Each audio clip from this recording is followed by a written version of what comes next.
ஸ்ரீ குருவே நம ஸ்ரீ குருவே நம ஸ்ரீ குருவே நம அனைவருக்கும் வாழ்த்துக்கள். ஸ்ரீகுரு ஞானதி போன்ற அந்த சேனலில் இன்றைக்கி நம்ம அழுகணி சித்தர் பாடல்களுடைய விளக்கத்தை நம்ம பார்த்துட்டு வரோம். இதில் அழுகணி சித்தர் பாடலில் 32 பாடல்கள் குரு வணக்கத்தோடு சேர்ந்து 33 பாடல் இருக்குது.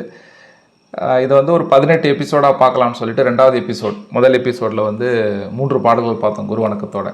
இப்போ இந்த எபிசோடில் ஒரு 2 பாடல்கள் பார்க்க இருக்கிறோம். இந்த பாடல்களுக்கான விளக்கத்தை என்னுடைய குருதேவர் ஸ்ரீ ஞானஜோதி சம்பங்கி சுவாமிகள் எழுதின நூலில் இருந்து அதனுடைய விளக்கத்தை நம்ம பார்த்துட்டு வரோம். பொதுவாக நம்ம சித்தர்கள் பாடல்கள் பார்க்கும் பொழுது நாம் எந்த ஒரு சமயத்தை சேர்ந்திருந்தாலும் எந்த ஒரு மதத்தை சேர்ந்திருந்தாலும் அந்த சமயங்களெல்லாம் எடுத்து அப்படி ஓரமாக வச்சுட்டு சாதாரண ஒரு மனிதனாக நம்ம அந்த பாடல்களை கேட்கும் பொழுது அதுக்குள்ளே இருக்கிற உட்பொருளை நம்மளால் விளைவிக்க முடியும். ஏன்னா நம்ம ஒரு சமயம் என்ற ஒரு சின்ன வட்டத்துக்குள்ளே இருந்து அதனால் பார்க்கும் பொழுது அதுக்குள்ளே இருக்கிற உட்பொருள் நம்மளால் விளைவிக்க முடியறதில்லை. அதெல்லாம் எடுத்துகிட்டு ஒரு சாதாரண மனிதனாக அவங்க நமக்கு என்ன சொல்ல வராங்க, இந்த மனித குலத்துக்கு என்ன சொல்ல வராங்க, இந்த மனிதன் மேன்மை அடையத்துக்கு என்ன சொல்ல வராங்க, இந்த மனிதனோட அடுத்த பரிணாமத்துக்கு என்ன சொல்ல வராங்கன்றது நம்மளால் விளைவிக்க முடியும். அந்த வகையில் அழுகணி சித்தர் பாடல் ரொம்ப அற்புதமான ஒரு பாடல். அதில் இந்த எபிசோடில் ஒரு 2 பாடல்களை பார்க்க இருக்கிறோம். அதில் 3வது பாடல் எஞ்சான் உடம்படியோ 7 வாயிலடி, பஞ்சாய் காரரைவர் பட்டணமும் தான் இருந்து, அஞ்சாமல் பேசுகிறான் ஆக்கினைக்கு தான் பயந்து, நெஞ்சாரம் இல்லாமல் என் கண்ணம்மா நிலை குலைந்து வாடிரேண்டி. இந்த உடம்பை பார்த்து என்னம்மா இந்த உடம்பை அவங்க பார்த்துருக்குறாங்களோட பார்வை ரொம்ப அற்புதம். எஞ்சான் உடம்படியோ 7 வாயில்னா நம்மளுடைய உடம்பு 8 ஜான். அவங்களுடைய கையால் நம்ம உடம்பை அளந்தோம் அப்படின்னா ஒரு ஜான்றது இங்கேருந்து இது வரைக்கும் எப்படி அளந்தோம் அப்படின்னா 8 ஜான் வருன்றாங்க. அவங்க கையால் நீங்கள் அளந்து பாருங்களா, 8 ஜான். அதனால் எஞ்சான் உடம்படியோ 7 வாயிலடி, 7 வாயில், 7 + 2 9 துவாரங்கள் இருக்குதுன்றாங்க நம்ம உடம்புல. அது என்ன 9 துவாரங்கள்?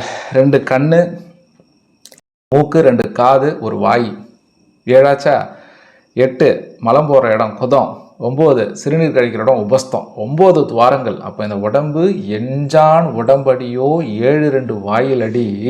அது மட்டும் இல்லை, பஞ்சாய்க்காரரைவர் பட்டினமும் தான் 2. 5 பஞ்சாயத்துக்காரங்க இருக்கிறாங்க. முக்கியமானவங்க 5 பஞ்சாயத்துக்காரங்க. இந்த பஞ்சாயத்துக்காரங்க இருக்கிறாங்க பாருங்கள், 5 பேரும். இவங்க தான் எல்லாத்துக்கும் காரணம். யாருன்னா இந்த 5 புலன்கள்: மெய், வாய், கண், மூக்கு, செவி. இந்த 5 புலன்கள் நெறிப்படுத்தப்படாத புலன்கள். புலன்கள் எல்லாருக்கும் இருக்குது, ஆனால் இந்த நெறிப்படுத்தப்படாத புலன்கள் தான் எல்லா தீங்குக்கும், மனிதன் அனுபவிக்கின்ற எல்லா பாவத்துக்கும் இதுதான் காரணமாக இருக்குது. அஞ்சாமல் பேசுகிறான் ஆக்கினைக்கு தான் பயந்து. அப்போ இந்த 5 புலன்கள் இதை தாண்டி 2 பட்டணம் இருக்குதுன்றாங்க. அப்போ இந்த நெறிப்படுத்தப்படாத புலன்கள் மனிதனை எங்கே எடுத்துன்னு போய் சேர்க்குது? நம்ம ஞானிகளெல்லாம் பார்த்துக்கினா எடுத்தால் அவங்க பாடுறது எல்லாமே இந்த 5 புலன்களை நெறிப்படுத்துங்க. இதுதான் அடிப்படை. ஒரு மனிதன் ஒரு மனிதனாக, விலங்குல இருக்கிற மனிதன் விலங்கி நிலையிலேருந்து மாறி ஒரு மனிதனாக மாறணும். மனிதனுக்கு மேலே இருக்கிற அவனுக்குள்ளே இருக்கிற தெய்வீக எண்ணங்கள், தெய்வீக செயல்பாடுகள் அவனுக்குள்ளே வரணும் அப்படின்னா முதல்ல இந்த புலன்களை நெறிப்படுத்தப்படணும். இந்த புலன்களை சில சித்தர்கள் குதிரைகள்ன்றாங்க, சில சித்தர்கள் சிங்கங்கள்ன்றாங்க. திருமூலர் எடுத்துக்கினா இந்த 5 புலன்களே 5 சிங்கங்கள்ன்றார். 5ல் சிங்கம் அடவியல் வாழ்வன, 5ல் சிங்கம் அடவியல் வாழ்வன, 5ம் போய் மெய்ந்தும் அஞ்சகமே புகும், 5ம் உகிரும் எயிரும் அறுத்திட்டால் எஞ்ஞான்று இறைநிலை ஏதலுமாமே என்றார். இப்போ இந்த நெறிப்படுத்தப்படாத புலன்களை என்னமா சொல்கிறார்? 5 சிங்கம்ன்றார். இந்த 5 சிங்கம் வெளியே விட்டால் தாறுமாறாக மேயுது, சாறுமாறாக வேட்டையாடுது. இது என்ன பண்ணணும்? இந்த 5 சிங்கங்களும் உகிரும் எயிரும் அறுத்திட்டால், உகிர்னா நகம், எயிர்னா பல்லு, இந்த நகத்தையும் பல்லையும் பிடுங்கிட்டா சிங்கம் அடங்கிடும். அப்போ மனிதன் 5 புலன்கள் நெறிப்படுத்தப்பட்டால் என்ன ஆகிறான்னா எஞ்ஞான்று இறைநிலை ஏதலாம், மனிதன் தெய்வம் ஆயிடுறான். பாருங்கள், மனிதனை தெய்வமாக்குறது, மனிதனுக்குள்ள இருக்கிற தெய்வீகத்தை கொண்டு வரதெல்லாம் இந்த புலன்கள் நெறிப்படுத்துறது தான். அதனால் எஞ்சான் உடம்படியோ 7 வாயிலடி, பஞ்சாய் காரரைவர் பட்டினமும் தான் 2. இந்த 5 புலன்களால் நாம் செய்கின்ற செயல்கள் எங்கே நம்மளை கொண்டு போகுதுன்னா 2 பட்டினம் இருக்குது. ஒன்று இகலோக வாழ்வு, இப்போ நம்ம வாழ்கின்ற வாழ்வு. இதில் மரணத்துக்கு அப்புறம் இருக்க போகிற இன்னொரு வாழ்வு, ஆஃப்டர் டெத். இப்போ நாம் வாழ்கின்ற வாழ்க்கைக்கும் நம்மளுடைய எண்ணங்கள், நம்மளுடைய சிந்தனைகள், நம்மளுடைய செயல்பாடுகள், நம்மளோட உறவு, சுற்றம், நட்பு, அதிகாரம், பதவி, இதெல்லாம் எப்படி அமையுது அப்படின்னா நம்மளுடைய எண்ணங்கள் தான். இந்த எண்ணங்கள் எப்படி இந்த எண்ணங்கள் நமக்குள்ளே எப்படி வருது? புலன்கள். இந்த புலன்கள் எதனுடைய கட்டுப்பாட்டில் இருக்குது? மனசோட கட்டுப்பாட்டில். மனசு எதோட கட்டுப்பாட்டில் இருக்குது? புத்தி. புத்தி இயக்கத்தை யாத்து சித்தம். அப்போது நமக்குள்ளே சித்தமாக இருந்து கொண்டு பரமாத்மாவை இருந்து கொண்டு இந்த இயக்கத்துக்கெல்லாம் காரணமாக இருக்கிற சக்தி நமக்குள்ளே இருக்குது. நமக்குள்ளே இருந்து கொண்டு இயங்கி கொண்டு இருக்குது. அப்போது இந்த 5 புலன்களும் நெறிப்படுத்தப்படாமல் செய்கின்ற செயல்கள் இந்த யுகலோக வாழ்வுக்கும் பரலோக வாழ்வுக்கும் 2த்துக்கும் அதுவே காரணமாக இருக்குது. அப்போ நெறிப்படுத்தப்படாத புலன்கள் மூலிமா நான் செய்கின்ற காரணங்கள் எனக்கு என்ன பண்ணுதுன்றதை 3வது வரியில் சொல்கிறாரு பாருங்க. அஞ்சாமல் பேசுகிறான் ஆக்கினைக்குத்தான் பயந்து.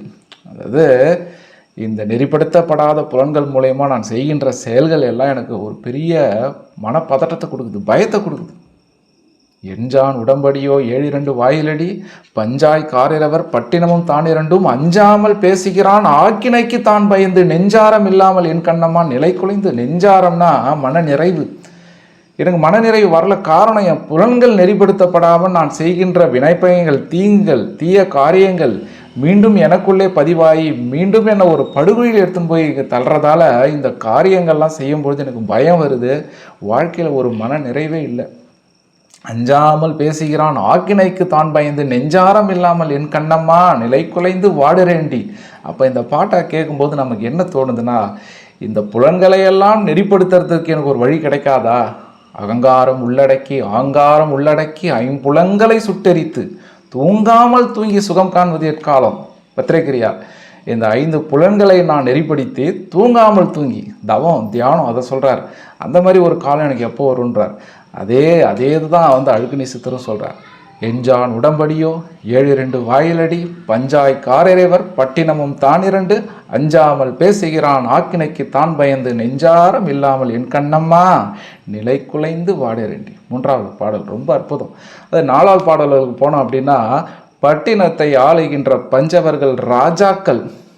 பட்டினத்தை ஆளுகின்ற பஞ்சவர்கள் ராஜாக்கள் விட்டு பிரியாமல் வீரியங்கள் தான் பேசி விட்டு பிரிந்தே அவர் வேறுபடும் காலம் பட்டினமும் பறிபோய் என் கண்ணம்மா படை மன்னர் போவதென்ன.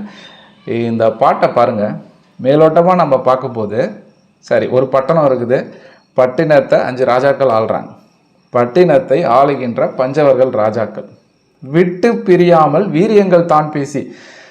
ஒரு பட்டினத்தை 5 ராஜாக்கள் ஆள்றதால அங்கே இருக்கிற மக்கள்லாம் ரொம்ப வீரியம் பேசுகிறாங்க.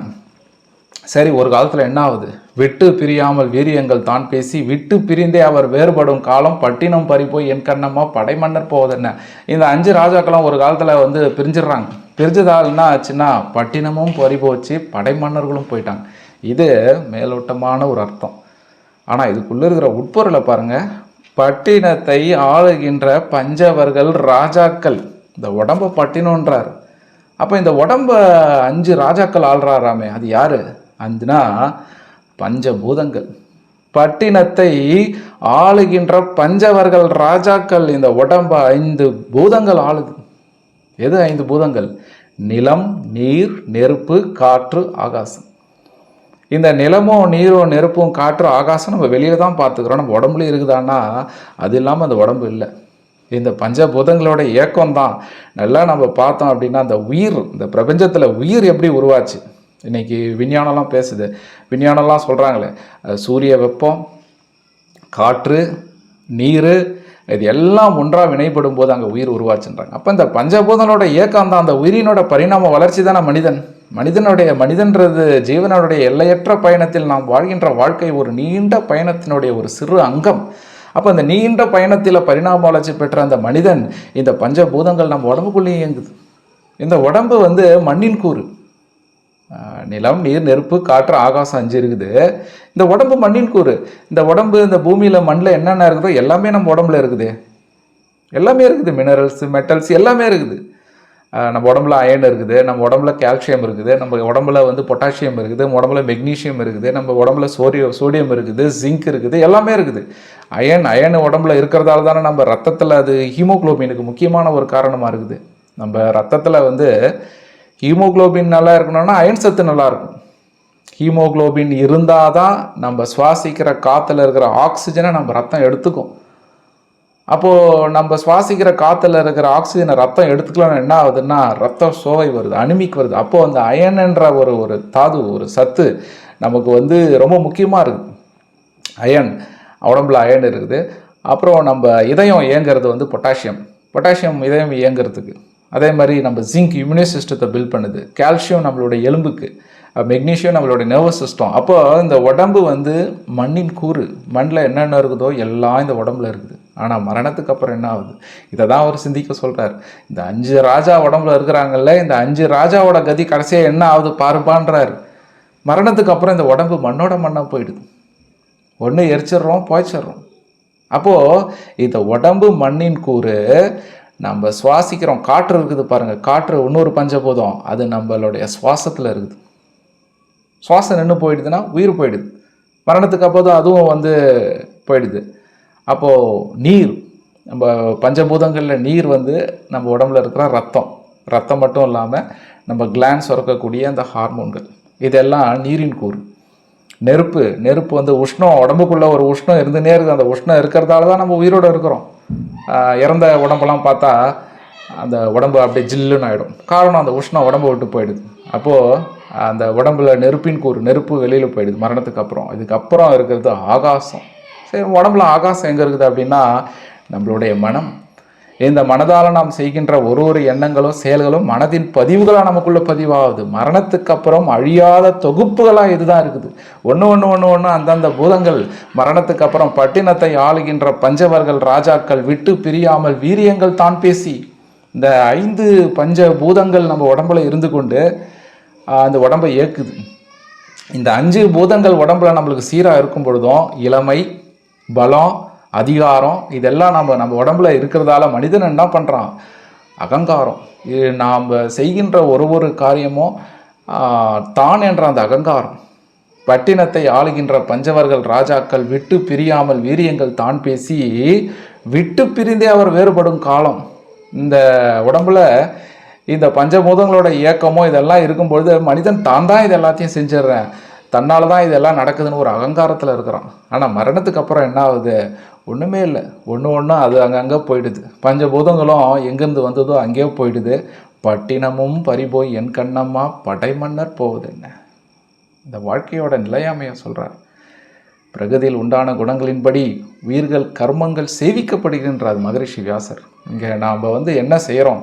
நம்மளுடைய செயல்பாடுகள், எண்ணங்கள், இதெல்லாம் பூர்வ ஜென்மத்தினோட மன தொகுப்புகள் அமையுது. இதெல்லாம் இயக்கக்கூடிய சக்தி நமக்குள்ளே இயங்கி கொண்டிருக்குது. அதனால் மனிதன் இந்த அகங்காரம் ஒழிந்து, தான் என்ற அகங்காரம் ஒழிந்து வாழும் காலத்திலேயே இந்த பஞ்சபூதங்கள் எப்படி இந்த பஞ்சபூதங்கள் வெளி உலகத்தில் இருந்து கொண்டு இந்த பஞ்சபூதங்களோட இயக்கம் சரியாக இல்லை அப்படின்னா இயற்கை சீற்றம் ஏற்படுது. அதே மாதிரி நம்ம உடம்புல பஞ்சபூதங்களுடைய இயக்கம் சரியில்லை அப்படின்னா நோய்வாய்ப்படுறோம்.